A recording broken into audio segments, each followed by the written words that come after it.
Dad.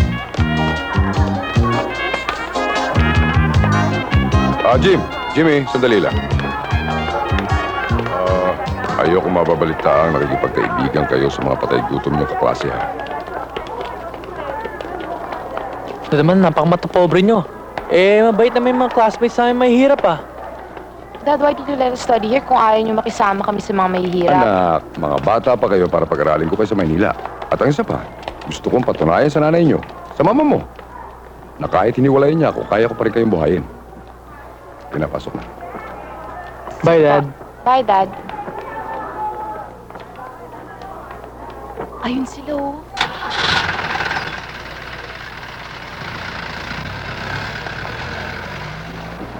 Oh, hi. How's my sweetheart this morning? Kapal talaga nito. Ay, Susie, pwede magtanong? Oh. Bakit ba laging galit yung airpot mo tsaka yung grandpa mo? Ikaw talaga ang daldal mo. Eh bakit? Totoo naman. Sinabi naman talaga ni Giuseppe tsaka ni Chuturo na galit naman daw talaga yung pamilya nila sa pamilya natin eh. Tumigil ka na nga. Pumunta ka na nga sa kwarto mo. Eh bakit ba? Totoo naman yung sinasabi ko ha. Masyado kang madaldal. Pasensya ka na sa utol ko, ha? Hindi, kami nga dapat ang mag-sorry sa inyo kasi talagang masungit sila lolo at daddy, eh. Pasensya na kayo, ah. Okay lang yun. Kaya na ba nagpasensya ron?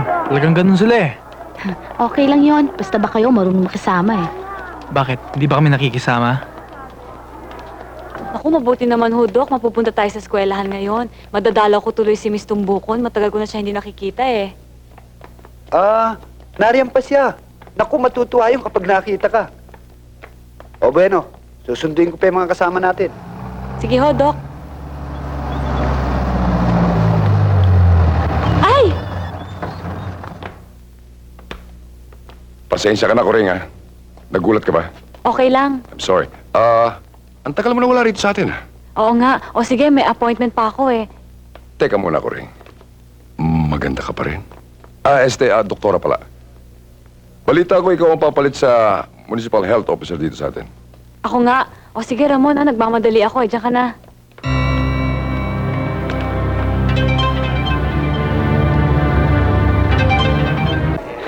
Palaka? No problem. Marami tayo dyan. Kaya ikaw raw ang pinagdadala dahil expert ka na sa mga experiments. 4 na taong ka na sa physics. Teka. Ano ka pa taon? 3 taon lang. May tawad ka pa, ha? Akala niyo kung sino kayo matatalino? Tumigil nga kayo dyan. Roy! Ano pa hinintay mo, pare? Lagay mo na yung palakaron. Pakabutan pa tayo Miss Tumbukol. Dali!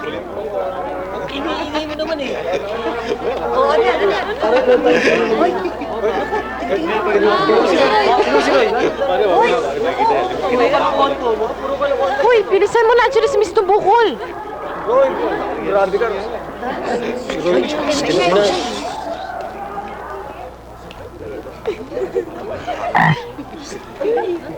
Naku, patay ka na. Bakit kayo nagbubulungan at nagtitinginan? Ha? Sit down, Roy! Sino nagbukas ng bag ko, ha? Ma'am, talaga nakabukas yan. Siguro may kinuha kayo dito, ano? Pahuyan.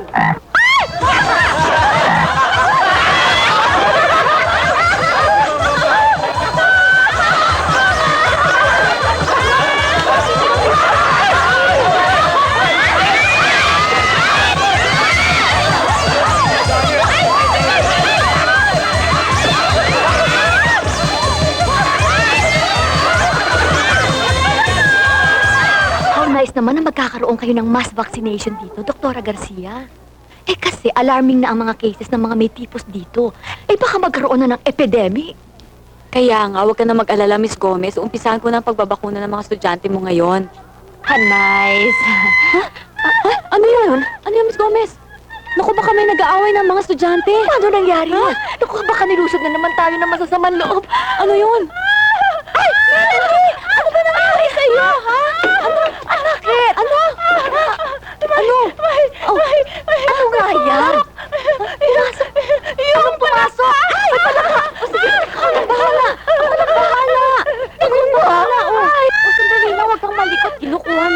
Oh, ito na, oh. Oh, ayan. Oh, Melanie, patay na tong palakang to, ah. Paano nangyari yon? Eh, buhay na buhay ang kanina eh. Maraming salamat ko rin, ha? Walang anuman. Oh, nurse. Ano ba talaga ang nangyari, Miss Tumbukol? Sino ba talaga naglagay ng palaka sa palda mo? Eh, kasi ho, yung palaka tumalon sa bag ko. Eh, ang alam ko lang yung inassign ko doon eh si Roy Matimtiman. Melanie, si Roy Matimtiman ba pamangkin ni Sebio? Oo. Good morning, class. Today we have a very important visitor. She is Doctora Socorro Garcia. And she is the new Municipal Health Officer. Good morning. Actually, you are due for a scolding because of the incident a while ago. Pero, saka ko na kayo kakausapin tungkol dyan. Roy, di ba yun yung nasa pitaka ni Josebio? Yung one and only love niya? Oo nga, no. Mukha nga siya. Class, any volunteer para siyang unang matingnan ni Dr. Garcia? Sige na, Roy, mag-volunteer ka na para patawarin ka ni ma'am. Oo, pare. Physical examination lang yan. Taas ang kamay. Pagtapos mo ako, sige.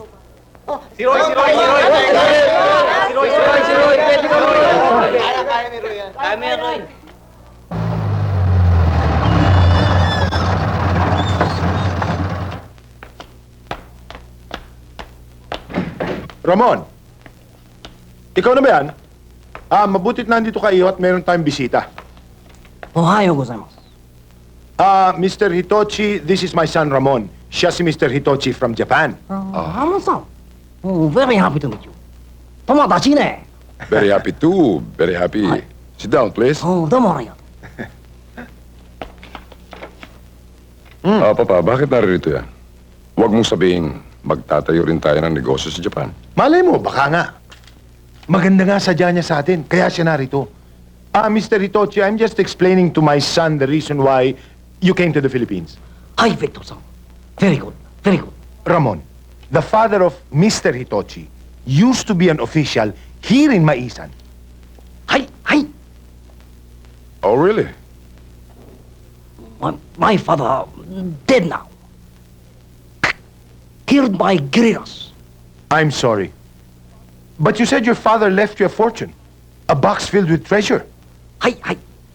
He sent me a letter before he got killed by guerrillas. He said he left many treasures buried in my son. Many, taksan treasure. Money, jewelry, taksan treasure. But where? Where is the treasure? Yan nga ang problema. Hahanapin pa niya. Nakabaon daw sa isang lugar dito sa Maisan. Hindi niya alam kung nasaan. Chotomate. What you telling him? You saying bad things about Hitochi? No, Mr. Hitochi. I am just telling him about your treasure being buried. So Yes, we will help you find the treasure. very good, man.